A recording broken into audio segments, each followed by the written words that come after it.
Since we are having our internal quality audit or the IQA, one of the many things that we should be aware of is the escalation policy for non-conformance identified in the internal quality audit. So today, i-discuss ko sa inyo yung DPM QAS 011, which is the escalation policy for non-conformance identified sa ating internal quality audit. So bago tayo mag-start, let me just state why is it important to have an escalation policy. First is for faster issue resolution.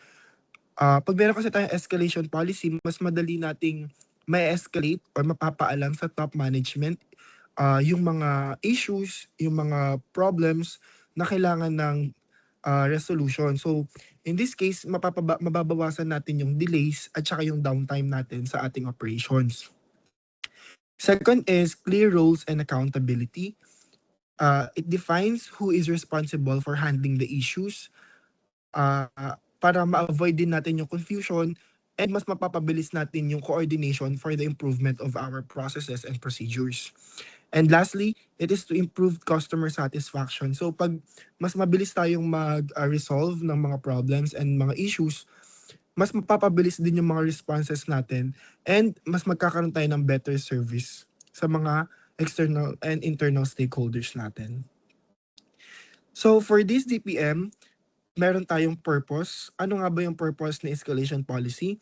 So itong policy na to, ini-establish niya yung clear procedures for the escalation and resolution of non-conformance na na-identify natin during the internal quality audit. It's stated here that it ensures timely corrective actions, accountability, and alignment with ISO 21000-2018 requirements for continual improvement. Sinisafeguard din niya yung integrity ni IQA process and nag-ensure siya ng continual improvement sa loob ng ating organization. So ang scope ng DPM na to is it applies to all units, departments, and personnel na nasubject sa ating internal quality audit na nag-conduct din ng Committee ng Internal Quality Audit. Si Committee ng Internal Quality Audit is guided by the Quality Assurance Office. So for the definition of terms, we have four. First is the non-conformance or yung NC. Second is observation. Third is corrective action. And fourth is escalation. So si non-conformance or si NC, si observation, or sa corrective action, makikita natin sila sa forms na ginawa natin for internal quality audit. So what is the non-conformance? It is a deviation from established policies, procedures, or ISO 21001-2018 requirements identified during an internal quality audit. And sa observation naman, it is a noted potential non-conformance that requires attention but does not yet constitute a formal NC. So si NC, ang pinagkaiba nila ni observation, si NC, siya yung naging non-conformance nyo sa unit. So ito yung hindi nagawa ng unit nyo. Si observation naman, usually, sa ating IQA, si observation yung nilalagay ni auditor kapag meron kayong hindi nagawa sa unit nyo pero hindi kayo yung naging root cause. So observation lang siya sa inyo kasi kung sino yung naging root cause, siya yung magkakaroon ng NC. So siya yung gagawa ng corrective action, which is yung number 3. So corrective action is an action taken to eliminate the root cause of a detected non-conformance. And for the last one, escalation, it is the process of elevating unresolved non-conformance to higher authority for action. And then number 4 for our guidelines for this escalation policy. First, corrective actions must be submitted in writing, reviewed and verified by the IQA lead and the Quality Assurance Office. So, mga units are required to provide evidence of action or completion. Ito naman yung mga actions and completions or yung mga resolutions na gagawin natin in terms of our non-conformance sa unit, nakalagay siya dun sa document and form na ibibigay ni IQA committee or ni auditor. And then number 2, if a department fails to meet the deadline, the Quality Assurance Office will submit a formal escalation report to HR the day after the deadline. So, kung binigyan kayo ng 30 working days para mag-resolve and maglagay ng corrective actions, and then after the 30 working days, hindi pa rin kayo nag-submit, si quality assurance magsasubmit naman siya ng formal escalation report kay HR. And then si HR shall determine appropriate sanctions or rewards in reference with existing policies. So dapat si HR, meron siyang existing policy in terms of rewards and sanctions. And number 4, all documentation shall be archived in the document management system or the DMS.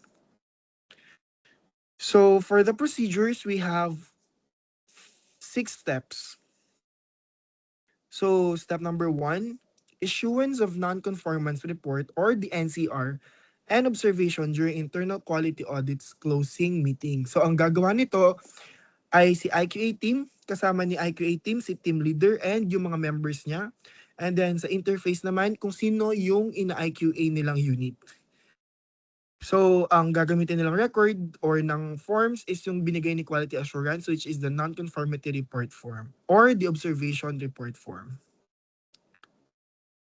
Next, si concerned unit naman, isasubmit niya yung corrective plans at magko-conduct siya na actions to resolve yung naging findings ni IQA team sa kanila.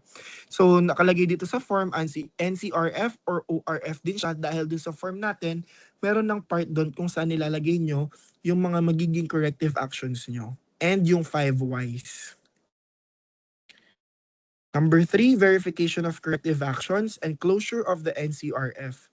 So, ang gagawa nito ay si concerned unit at ang magiging ka-interface niya is a Quality Assurance Office and yung naging IQA team na nag-audit dun sa unit nila. Number 4, escalation to HR if NCRF is unresolved beyond 30 working days. So yun yung sinabi ko kanina, after 30 working days, mag-submit ng escalation report si Quality Assurance Office kay HR. And then number 5, implementation of HR's rewards and sanctions policy.